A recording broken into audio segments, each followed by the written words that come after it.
Hey, what's up guys? Me Kevin and I'm back for another video. So right now, meron tayo i-review, a very quick review about this brand new monitor from Xiaomi. This is the G27QI, a 27-inch na gaming monitor ni Xiaomi. Meron siyang 180 Hz na refresh rate, so pang gaming talaga siya, no? A very modern design na monitor, very minimalist, tsaka very clean.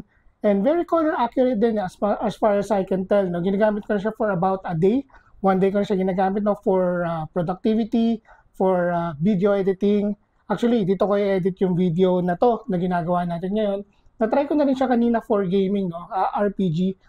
Naglalaro tayo ng RPG kanina, Metaphor Fantasio.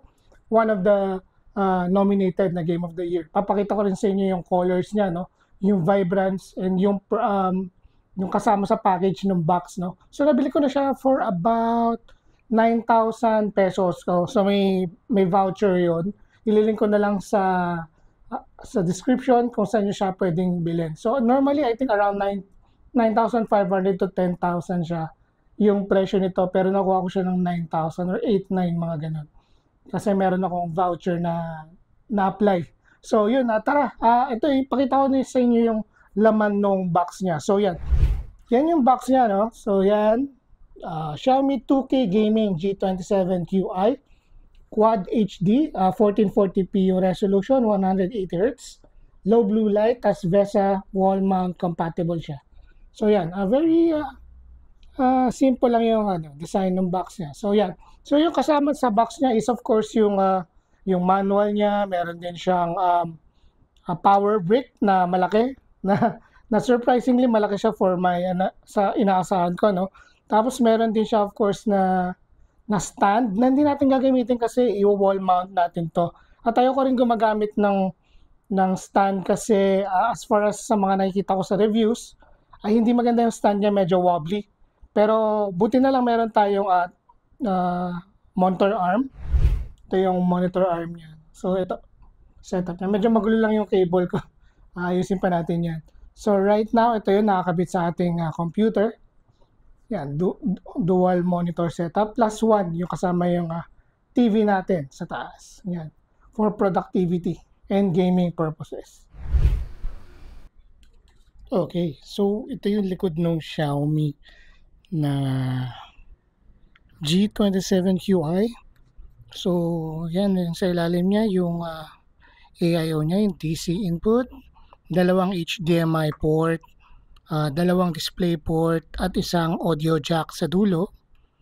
So, dito naman sa baba yung mount niya ng monitor stand, which is hindi natin gagamitin since gagamitan natin ng monitor arm. Ito yung 75 by 75 na mounting niya sa likod. Very simple lang. At dito naman sa left side niya is yung toggle switch ng menu. Yan. At merong subtle logo dito na Xiaomi 27. Very nice touch. I really like the subtlety ng design. Very minimal. So yan. Actually yun lang naman yun. Sa ilalim wala na. Vent. Here. So meron siyang option dito sa likod. Meron siyang toggle. Sa likod, toggle switch. So yan. Lalabas yung mga option nyo. Picture mode, game mode, advanced input, menu settings. So, pwede nyo laruin yung settings dito, no? So, naka-standard mode lang tayo. Maximum brightness. Yan. At sinasabi nila, I think 300 nits daw yung brightness nito. I think it's more than enough, no? Pag indoor or medyo madilim yung lugar nyo, yung room nyo, yun, pwede na yan. So, yan. Ito yung settings niya. May game mode tayo. Naka-off yung game mode mo. Naka-fast response time tayo. Naka-off yung HDR. So, pwede rin i-on yung HDR, no? Adaptive sync din tayo. Naka-on yan. Yan, naka-on. Tapos, naka-auto yung HDR natin. So, never ko pa na-try yung HDR, no? Kung okay siya. So, yun lang naman yung dito. Settings, rotation, off, transparency, 25, menu position, dito. Standard. Ano pa ba? Picture mode, standard. Pwede nyo ayusin dito. Energy saver, yan, nagbabago. Movie, energy saver, yan, standard. Dito naka-standard lang yung settings natin. Sa baba naman, merong response time, naka-fast, fastest sa gaming mode, talaga lagay niya sa fast yan, of course. Sharpness 50, color space, pinilitan ko ng DCI P3.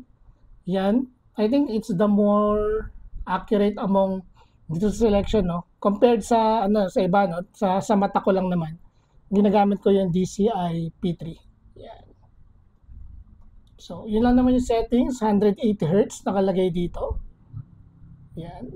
Kasama rin yung display port, no? May kasama siyang display port doon sa package na yun yung kailangan nyo gamitin para ma-utilize nyo yung 180 Hz na refresh rate. So yun, ito siya. Ito yung 24 inches ko na monitor. See the difference nung laki niya.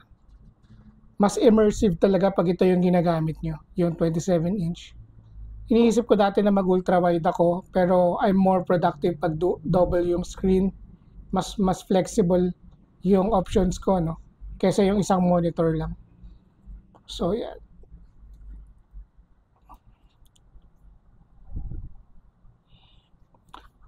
So, in terms naman do sa color reproduction yun, I'm very satisfied naman since IPS naman siya. So, very color accurate compared sa mga nagamit ko na VI panel before na merong black smearing sa screen. Ito naman is more color accurate compared sa mga monitor na yun, especially compared sa TN panel na washed out yung color. Ito naman IPS 180 Hz na, tapos may HDR pa, tapos 300 nits kasi importante sa akin yung medyo maliwanag yung screen, especially when I'm editing videos. Pero so far naman I'm really impressed by its performance, lalo na nasa 9,000 price range lang niya. Kung yung specs na to nilagay niya sa Asus or MSI, nasa 15,000 yan and up. Yung mga ganitong specs na features pag ibang brand yung gumawa. So meron siyang maliit na Xiaomi na logo dito. Yan. At very modern, talagang maliit yung bezel niya sa paligid.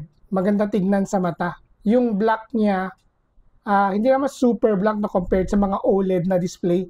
I'm using LG C1, no? So alam ko kung talagang deep black. Ito naman is pwede na for the price. Talagang acceptable baga kung sa IPS at very affordable na mga gaming monitor ngayon na 27 inches. So coming from a 1080p na monitor na ginagamit ko before, this one I'm really impressed. So ayan, I'm playing some HDR movie dyan sa screen, and all I can say is very vibrant yung color niya, no? So lang ako, default naman yung settings ko, except lang pinalitan ko yung DCI P3 yung option ko sa color space, and I'm really impressed by its color reproduction. Yeah. I'm not sure if I can justify yung color na dito sa camera, sa action cam, but this one is really good, very vibrant, very crisp yung color. Pero syempre hindi siya yung OLED, no, na talaga nagpa-pop yung color, but this one is very acceptable, very immersive yung experience. So I'm very impressed by the colors, the accuracy. I mean, compared sa ginagamit ko before na Kurui na gaming na monitor, this one walang sinabi yun. I'm really impressed by it. I really like yung yung options dun sa menu. Marami ka pwedeng galawin or pwedeng baguhin para mas maging kaaya-aya sa mata nyo. But for me, upon watching HDR or high definition or 4K videos here, I think it's really good. Yun lang naman masasabi ko. In terms naman for gaming, tara, i-try natin. For gaming, utilize natin yung refresh rate niya, no? So tara.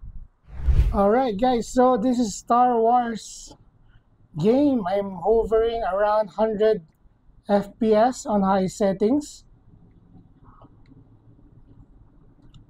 So yan. Very smooth, very vibrant yung color. Yun lang masasabi ko. I really like yung color reproduction nitong monitor. Given the price you have, it's really good.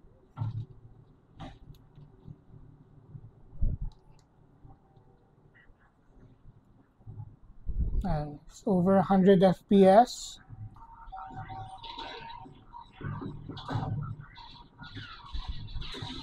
Very immersive yung experience.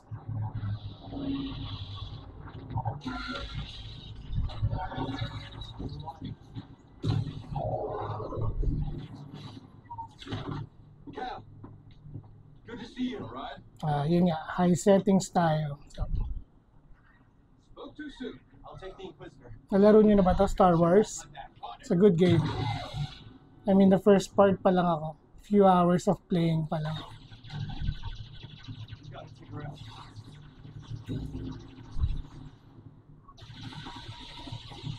I'm not sure what to do here. Oh, ito pala kalaban. Oh, no. No.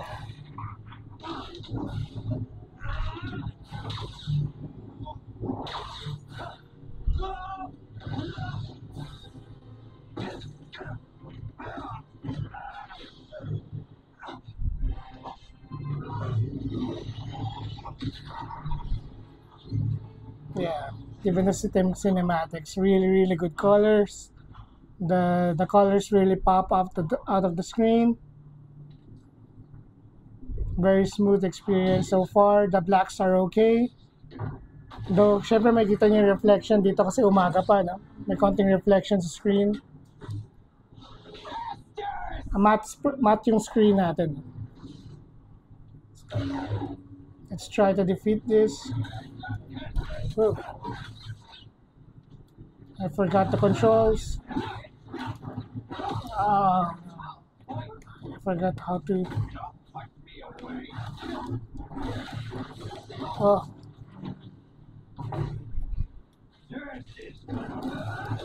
Come on.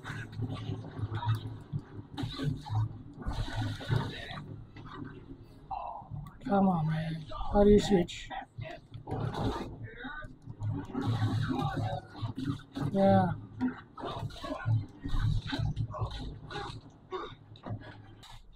So, yun yung game natin, Star Wars, no?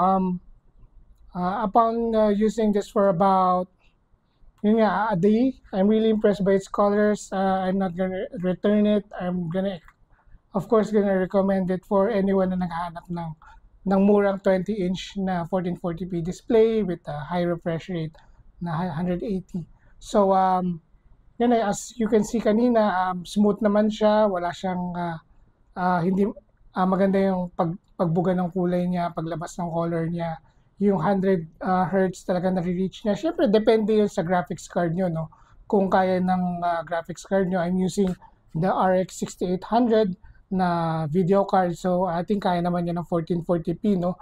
Na pumapalo siya ng 120 kanina, 130, from 80 to 130 yun. Nagpa-fluctuate, depende sa nangyayari sa screen. So, ayun. I really like the monitor. I think tatagal to sa akin. Magagamit ito for video editing din kasi nga color accurate naman siya. Pero not as color accurate syempre sa mga high-end na IPS panel, no? Sa mga Asus, ganyan, ROG na monitor. O syempre mga OLED monitor ngayon na naglalabasan or mini LEDs na gaming monitor. But for me, this is more than enough for me for my use, my daily use, for my work, for my editing, for my video editing, and for my gaming. It's more than enough. So yun, may recommend ko ba? Siyempre, i-recommend ko siya sa mga may budget lang na mga 8 to 10,000 pesos for a gaming monitor na 27 inches with 1440p resolution. So yun lang. Thank you guys for watching. I hope nakatulong ako sa inyo. Though hindi siya very scientific or very detailed yung aking pag-review, hopefully nakita nyo pa rin yung basic features nitong monitor na to at nakaingaan nyo ako para bumili nyo. Ililink ko sa baba saan nyo pwedeng nyo bilhin. Maraming salamat guys. Thank you for watching and I'll see you guys on my next video.